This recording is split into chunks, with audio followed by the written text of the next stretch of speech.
Y mientras los optimistas aseguran que con Raúl Castro las cosas pueden cambiar en Cuba, los traigo a la realidad con el verdadero rostro de ese régimen despótico. En lo que va de año, el Consejo de Relatores de Derechos Humanos en Cuba denunciaron cientos de arrestos contra pacíficos opositores, periodistas independientes y sus familiares. Eso sin contar que mantienen en las cárceles a los presos políticos bajo condiciones infrahumanas. Este régimen de Raúl Castro es, como dicen popularmente, el mismo perro, pero con diferente collar. Todavía hay quienes piensan que más adelante todo será distinto. Hoy denunciaremos los últimos atropellos cometidos contra los opositores. Y después de 6 días de fuertes conflictos sociales en Irán, donde los estudiantes y jóvenes de ese país del Medio Oriente se lanzaron a las calles a protestar por el presunto fraude que cometió el actual aliado de los Castros, el presidente Mahmoud Ahmadinejad, durante las elecciones de ese país, todavía hoy Granma, el principal y oficialista periódico del país, permanece callado ante esta noticia. Por ello es normal que la denuncia de los opositores y las sistemáticas violaciones de los derechos humanos contra la población jamás se conozcan en la prensa castrista, apresada bajo esta dictadura que Castro, pues castró la expresión libre. Alguien dijo que Napoleón Bonaparte, de haber tenido el Granma durante su etapa de apogeo militar, nadie se habría enterado jamás de su derrota en Waterloo. Y por eso es importante que medios independientes informen al cubano de a pie de la verdad que el régimen castrista de manera sistemática calla. Es necesario que lleguen transmisiones de radio y televisión, prensa escrita, todo tipo de información que rompan el bloqueo informativo del castrismo y promuevan la libertad y democracia en el país. Sin embargo, Televisión Martí, uno de los medios creados con ese fin, se encuentra desde hace algún tiempo bajo el fuego cruzado de varios congresistas demócratas, quienes volvieron a levantar sus voces, no para defender al pueblo de Cuba, pero para proponer que cierren el canal. Hoy analizaremos esta iniciativa y sus alcances. Tenemos información veraz con panelistas conocedores de los temas. Quédense con nosotros que Última Palabra comienza ya.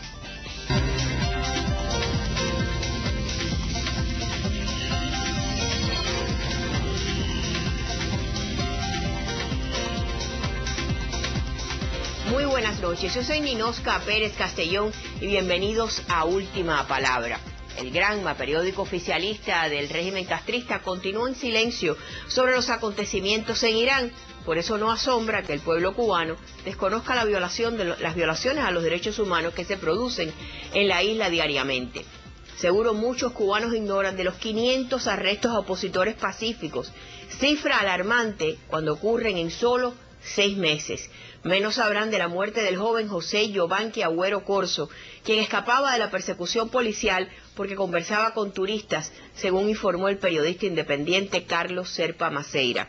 Tampoco los periódicos castristas reportan de la retención de la fotógrafa cubana Marianélida López Báez, quien se encuentra con paradero desconocido, presa por la seguridad del Estado durante esta semana.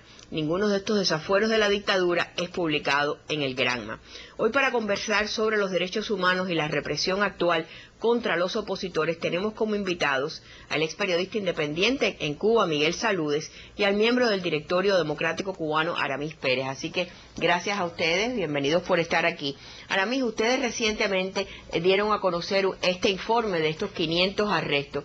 Y hay que destacar que en el caso de Cuba, esto es lo que se ha podido recopilar. Porque es como cuando dicen que hay 300 presos políticos, yo digo, se sabe de 300 presos políticos, nadie ha podido inspeccionar las prisiones. Así que estamos hablando con cifras que quizás pudieran ser 10 veces más de lo que se conoce. Sí, bueno, efectivamente, este informe representa unas cifras alarmantes. Fue elaborado enteramente dentro de Cuba por el Consejo de Relatores de Derechos Humanos y los círculos democráticos municipalistas cubanos. Entonces se dio a conocer este informe aquí en una conferencia de prensa el lunes por su representante en el exterior, Pedro Peñaranda, muy conocido activista de nuestra comunidad. Y entonces lo que señalan los relatores y los círculos municipalistas es esta cifra alarmante de más de 500 arrestos a opositores pacíficos, arrestos arbitrarios que representan una violación a sus derechos. También señalan que se están muriendo, o sea, la tasa de mortalidad en las prisiones castristas es muy alta, muy elevada. En tan solo hace poco en un informe que sacó Wilfredo Cancio en el Miami Herald hablaba ¿cuántos eran? 15 que habían muerto en las prisiones en apenas unos meses. Estamos hablando de cifras alarmantes que lamentablemente no son noticias ni para el Granma ni para el New York Times. Sí, según el informe, en tan solo 11 de las más de 250 cárceles cubanas han muerto 21 reos.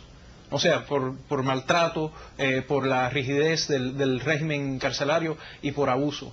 Es una cifra. Y esto horrible. En un país donde hay 241 prisiones que se conozca y donde ni la Cruz Roja, ni Amnistía Internacional, ni ningún organismo de derechos humanos ha podido inspeccionar esas prisiones en los últimos 25 años al menos. Así que por eso siempre que damos cifras decimos que eso es lo que se conoce. Además de eso señalan que se están preparando las cárceles para una posible visita del relator de Naciones Unidas contra la tortura, Manfred Novak, que ha anunciado su intención de visitar a la isla. Y entonces denuncian los relatores de derechos humanos que están sacando a los presos de las cárceles para tener un número menos concentrado y poder mejorar las condiciones en determinadas cárceles como para tenerlas preparadas para su visita.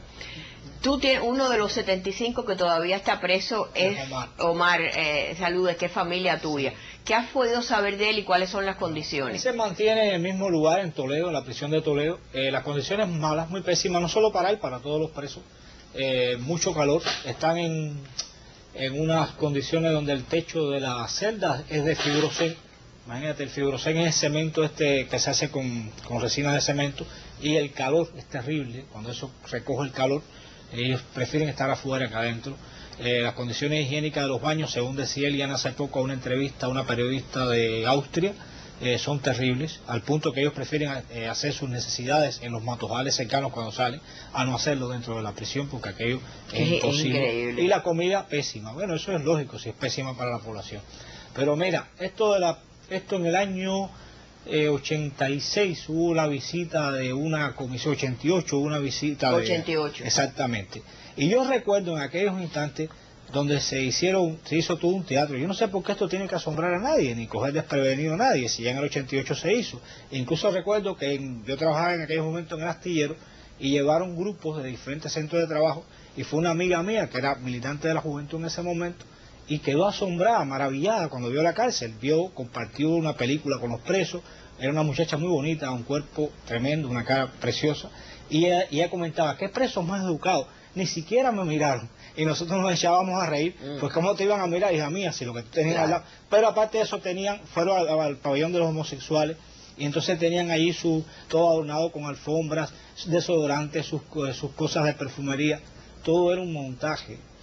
Bueno, hemos visto varios montajes. El documental Nadie Escuchaba, Néstor Almendros utilizó un reportaje de la televisión francesa donde ellos entran a una prisión y había una coronela de las cárceles y prisiones que era muy pintoresca, con una peluca en medio de aquella, vestida de coronela con una peluca plateada, que aquello parecía algo espantoso, y esa señora les hablaba las llevaron a ver a estas mujeres donde podían tener sus bebitos, habían cortinitas, se veía como estilo a los zapatos de los niños. Exacto. Cuando fue Barbara Walters, que ella fue una guardería y todos los niños tenían zapatos nuevos, más o menos lo mismo.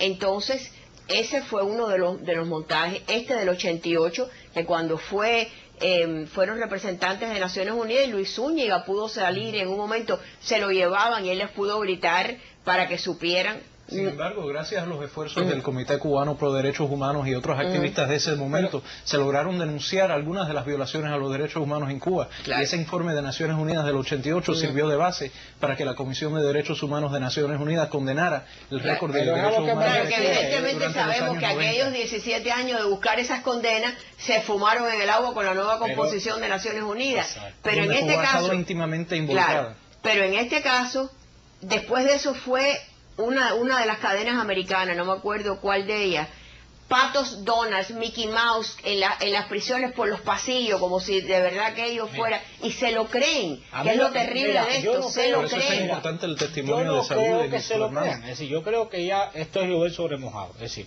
hay una cosa, hay una realidad, una cosa que es sabida, que no es secreto para nadie. Entonces, asombrarse de algo como esto, o querer tapar el sol con un dedo, yo creo que es un acto de cinismo, que es lo que estamos en presencia de un acto de cinismo.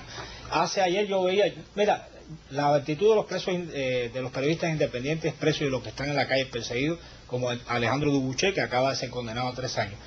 Yo los comparo a ellos, y por eso yo digo, la actitud de ellos es tan maravillosa, porque ayer yo vi un reportaje de la CNN dentro de Cuba. Los reportajes de los periódicos que están acreditados por el gobierno cubano, que funcionan dentro de Cuba, son ridículos. Van a ver la comunidad de viejitos, cómo hacen los ejercicios. Pero tú acabas de leer, han salido no dos hay libros. Una denuncia. 2 libros de 2 corresponsales españoles de la EFE. Uno, el del hombre, no me acuerdo cuál era su nombre, Botín creo, tenía un poco más abiertamente lo dijo. La otra, que es una mujer,